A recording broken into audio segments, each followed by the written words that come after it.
Well, we talked about Tyson's relationship with Tupac. And Tyson really, really, really cared for the guy a lot. And we talked about how when Pac started hanging out in New York, when he was filming Above the Rim, he started hanging out with Haitian Jack.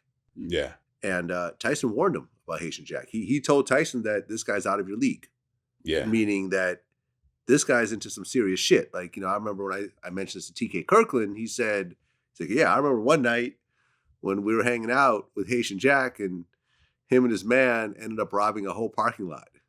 Like they literally blocked off an entire parking lot and went through and just robbed everyone, in that lot. Yeah. Haitian was so serious that after a concert once, they pulled off a robbery in a garage with people in it.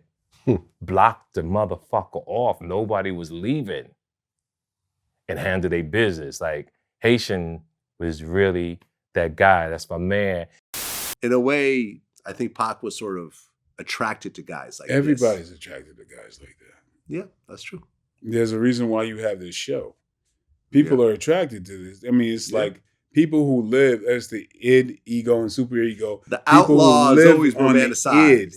Yeah. It's always going to be that way. Since Edward G. Robinson or anybody, Al Capone, there's a thing where Billy the Kid. Yeah. John Dillinger. Absolutely. Bonnie and Clyde. There's a part of us that wants to live vicariously through that. Yeah, with what's going on now. This has been, and I mean, shit, you all the outlaws from back in the day, from before recorded history. No, I feel you. Yeah. I feel you. No, I mean, there is an attraction to that type of thing, and having the flashy, rich dude who's doing a bunch of illegal shit. Listen, I have friends like this. Yeah. I got friends who I fuck with who are still on that shit, and it is what it is. Yeah, but man, the thing is, it gets a little dicey though at times. No, but check it out.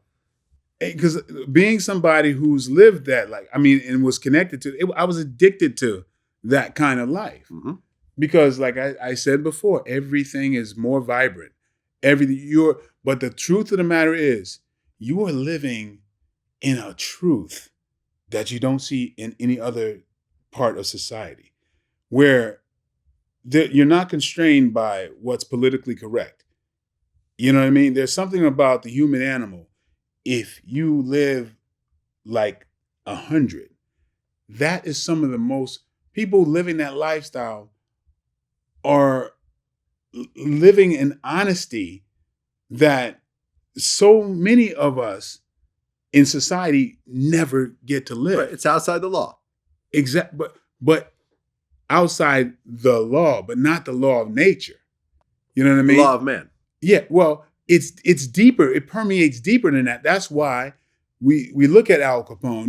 That's because deep down, our primitive selves, these people are living honestly to that. There's something about Mike Tyson that's going to always fascinate someone because this guy is saying what he feels. He doesn't feel constrained to operate by someone else's rules. We live vicariously through that. Yeah. And that's what's so alluring about the gangster or the fighter, the pugilist. It's that, he doesn't have to live by the same rules that we all have to live under. So, I mean, yeah, that's always going to be fascinating. And I grew up with that and it almost pulled me to that side. I was on the line for a long time. I understand that lifestyle. I understand it a great deal.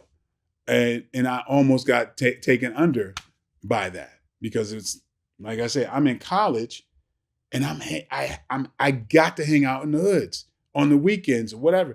Anytime I go someplace, I go where the danger is because it felt like everything vibrated on another level. You know what I mean?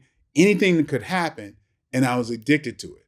But I left that behind, but I do understand it. And I do understand the allure of it and why so many people are losing their lives because it is addictive.